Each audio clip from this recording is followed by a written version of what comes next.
Commander, air force wing కమాండర్గా పనిచేసిన అనుభవం, అపారమైన అనుభవం ఉంది జగన్మోహన్ గారికి.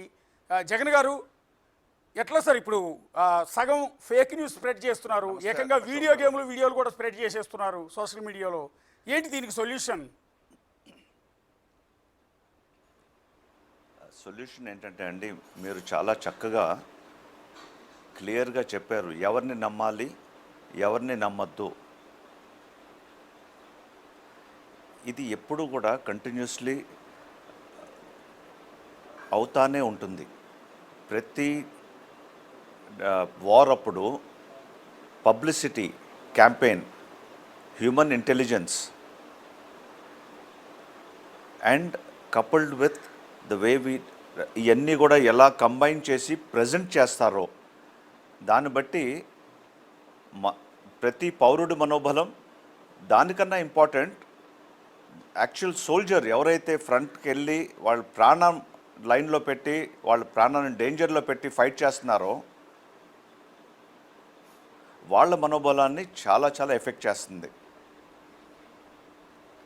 సో మనం చేయగలిగింది, మనం చేసింది చాలా చాలా క్లియర్గా చెప్పారు. So happy to hear it. మీరు Ashok garu, you have told everybody వాస్తవాలే నమ్మండి. వాస్తవాలు కూడా ఎక్కడి నుంచి నమ్మండి? Only from official press brief or official press note released by the Indian Armed Forces or by Government of India. ఈ రెండే ఒథెంటిక్ ఇన్ఫర్మేషన్ మనకి చాలా అయ్యి ఉండొచ్చు. మీరు అన్నట్టు చాలా క్లియర్గా చెప్పారు. మీరు కొన్ని చోట్ల వాళ్ళు అడ్మిట్ చేస్తున్నారు, కొన్ని చోట్ల వాళ్ళు వీడియోస్ అప్లోడ్ చేస్తున్నారు. కానీ మన వాళ్ళు చెప్పేదాకా దాన్ని వాస్తవం అని మనం నమ్మొద్దు. ఒక రోజు తర్వాత ఇలా అయింది అని చెప్పి తెలిసిన దానిలో మనకేం హాని లేదు.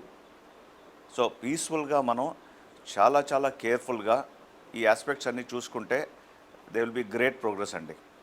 జగన్ గారు, ఇంకోటి ఈ సందర్భంగా మనం జనానందరికీ మీలాంటి వాళ్ళు చెప్తే ఎక్కువ కనెక్ట్ అవుతుందండి. బేసిక్గా తెలియక మన వాళ్ళు ఏం చేస్తారంటే, ఇప్పుడు ఆర్మీ వెహికల్స్ కాన్వాయ్ వెళ్తుంది అనుకోండి, హైదరాబాద్ నుంచి బయలుదేరి వెళ్తుంది అనుకోండి, ఆ వీడియోస్ తీస్తారు, ఇమ్మీడియట్గా ఫేస్బుక్లో, ట్విట్టర్లో, ఇన్స్టాలో, యూట్యూబ్లో అప్లోడ్ చేసేస్తారు. అది చాలా తప్పు కదా. అది పాకిస్తాన్కి మనం పబ్లిక్ డొమైన్లో పెట్టడం ద్వారా పాకిస్తాన్కి మనమే సమాచారం ఇచ్చినట్టు కదా. మనం గుర్తుంటే అండి, మనం 7వ తారీఖే మనం మాట్లాడుకునేటప్పుడు చాలాసార్లు క్లియర్గా ఎంఫసైజ్ చేశాము. మీరు చేశారు, నేను కూడా నా వైపు నుంచి చెప్పగలిగింది చెప్పాను. ఏంటంటే ఏ ఇన్ఫర్మేషన్ అయినా సరే మనం కదిలేటప్పుడు ఒకవేళ వాళ్ళకి తెలిస్తే it is information is a weapon. అది ఎప్పుడు కూడా ఇవ్వమాకండి. ఇన్ఫర్మేషన్ వార్ఫేర్లో వాళ్ళు మనకన్నా 10 రెట్లు ఈ 78 ఇయర్స్లో ఎప్పుడు వాళ్ళు మనకన్నా ముందే ఉన్నారు.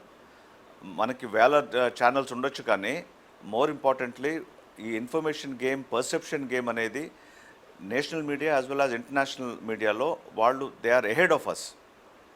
సో చాలా జాగ్రత్తగా ఉండాలి. మీరు అన్నట్టు ఏ మూమెంట్ అయినా సరే ఫోటోలు తీసుకోవాలని తొందరలో ఉండమాకండి. టిక్టాక్లో లేకపోతే ఇదేంటి షార్ట్స్ అనేవి అంటారు కదా, అలాంటి ఏమీ చేయమాకండి. మనకి అరే ఇదే కదా, ఇది అందరికీ తెలిసేమో అనుకుంటాం. మనకి రోడ్డు మీద కలిసి లెట్ us సే ఇవాళ ఒక ట్యాంక్ మూవ్ అవుతున్నది. ఆ ట్యాంక్ పొరపాటున మనం పిక్చర్ తీసి పెట్టామనుకోండి, ఆ ఒక్క ట్యాంక్ ఫోటో నుంచి ఎంత ఇన్ఫర్మేషన్ తీసుకోవచ్చో మీరు అసలు ఆలోచించలేరు. అలాగే ఒక షిప్ మన వైజాగ్ పోర్ట్ నుంచి బయటకు వెళ్తున్నది అనుకోండి, బీచ్ రోడ్లో కూర్చొని మనకి జూమ్ చేస్తే చాలా మంచి ఫోటో వస్తుంది. ఫోటో వచ్చింది కదా అని చెప్పి ఎక్కడా పెట్టమాకండి. ఎందుకంటే ఆ షిప్ ఏంటి, దానిలో ఏ వెపన్స్ ఉన్నాయి, ఎటువైపు వెళ్ళే ప్లానింగ్ ఉంది, ప్రతి ఆస్పెక్టు స్టడీ చేసి అనలైజ్ చేసి వాళ్ళు ఒక వెపన్ లాగా యూజ్ చేయొచ్చు. సో ఏది కూడా అప్లోడ్ చేయమాకండి. వీలైతే ఫోటో కూడా తీసుకోమాకండి. Yes sir. ఇంకో ప్రచారం ఏంటంటే, రాత్రి నుంచి కరాచీ